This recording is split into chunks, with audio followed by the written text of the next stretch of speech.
Hey guys, so here is your homework from last time, the section 3.3. This is the Cramer's rule. You can ignore the little purple writing. I had added on something in past years, so I did not do that this time. So, section 3.3, checking that work on Cramer's rule.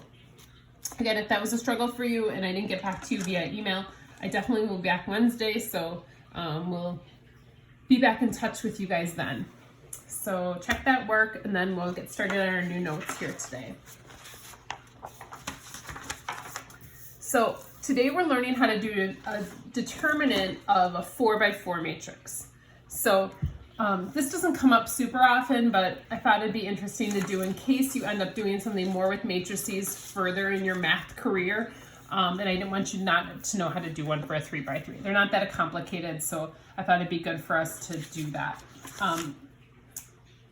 Just a heads up, this is our last section of the chapter we're going to do, so that means we're going to start getting ready for a test. Now, I don't plan on testing immediately. I definitely want a review day with you guys, either in person or online, so depending on how timing goes and how the status of school is going at that point, we'll figure it out. I'm assuming it'll be Friday test, but we'll kind of touch base with you guys and see how you're feeling.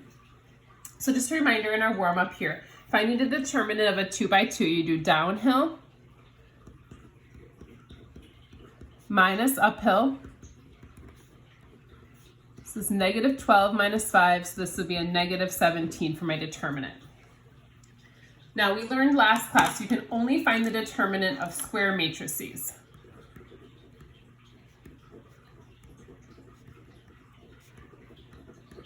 So if someone asks you to find the determinant of a 2x3, you can't. So like a 2x2, 3x3, like I said, a 4x4, 5x5, we won't do anything that big.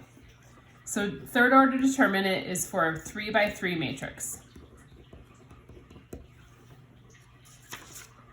Now I'm going to show you guys two different methods, and you can decide which method you prefer. Yeah, I guess I don't know what most of my classes prefer. I'll probably show it this way first, and then maybe do one of both, and making sure that you guys have your options. Again, you can feel free to look this up online and find other methods as well. I'm sure there's other things out there or different people explaining things to you. So this first method is called expansion by minors. You have to know the name of that. So what we do with this one, and this one again might be a good one to have like markers or colors or something to kind of show what we're working on here. So what we do is we take this letter A, that's our first one, and we're going to multiply it by the determinant. Remember, the two straight lines mean determinant of whatever is left over when I take the A column away and the B column, or the A row and the B row away. So if I cross out those two, I'm left with just this little box, if you can see that. E, F, should probably use the right letters. E, F, H, I. So this column's gone, this row is gone because that's where the A is. And I'm just left with that. I'm going to find the determinant of that. Then I'm going to subtract, and I'm going to change colors. Now I'm going to do the same thing with B. So B, and I'm going to take out its row and this column this time. So if I take this row and this column, I'm left with just what's on the outside. D, G, F, I. And then finally plus, so the minus and plus is probably the thing that I don't probably have a good explanation for. Then we take the C, and again, take what's left over when I take the C row out and the C column out. So D, E, G, H. Oops, what did I just do there? I put it in the wrong spot. D, E, G, H. Sorry.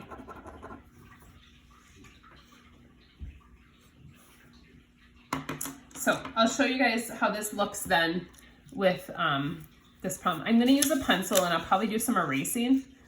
See if that helps at all. So I have 2 is going to go on the outside. So I'm going to cross off this row and this column. What I'm left with then is 0, 9, 5, 7. I'm going to find the determinants of those. Now I'm going to erase what I just did because I want to go to my B. So now I'm going to look at B. Now remember, it's minus, but B is negative in this case, so that's confusing. So a minus and negative. Now if I take out this row and this column, what I'm left with is 3, -1, and 9 and 7.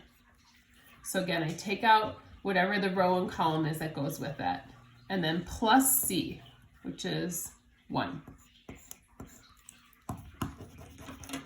Sorry, whole table's moving.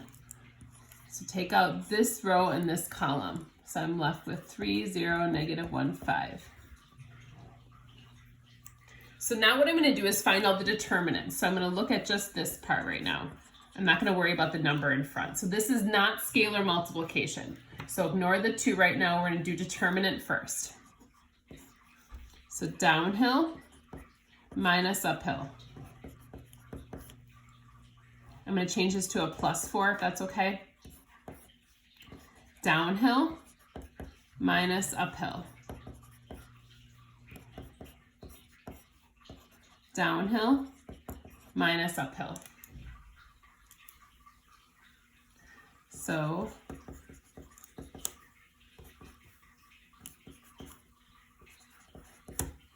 oops. So now I found all the determinants. So now I'm ready to multiply and then I'll add or subtract. So this is a -90, it's a +120, +15. So this ends up being 45 for the determinant of this 3 by 3 matrix. Now, if you like this method, you can use this method for all 3 examples. I will show this method as well with the ones we did. So again, if you like this method, use it. If you are like, yikes, I want to try the other one, I'll show you that. You can decide, and then you can kind of fast forward through me as I'm doing this method versus the other one, or vice versa. So you guys can kind of make a decision. You do not need to know how to do both methods. One or the other is fine with me. So this is called expansion by minors. Again, you don't have to know the name of that. This next one is called, well, actually, why don't we do this one by expansion by minors just to practice it, and then I'll show you the other method. So if you like this method, otherwise if you're like, oh, I'm going to try that other one, go ahead and do that. So I'm going to do method 1 first here, and then we'll switch the other half of the video to method 2. So again, I take this A value and multiply it by what's left over. Subtract the B,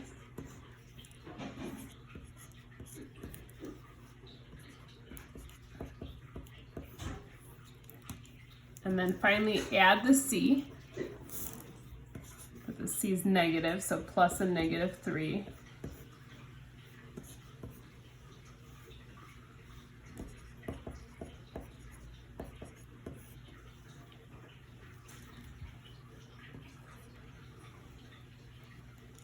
So downhill minus uphill.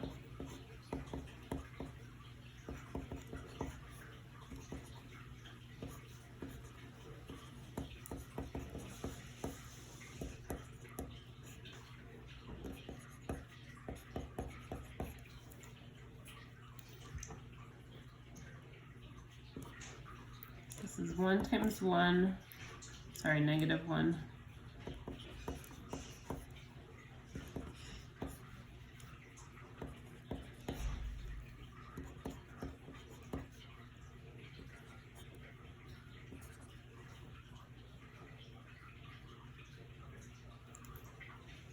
I'm a little worried I did something wrong here.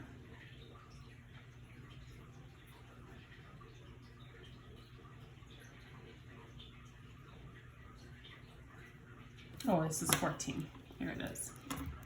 Again, I need you guys to tell me when I do something wrong. 14. Okay, so this is a negative B.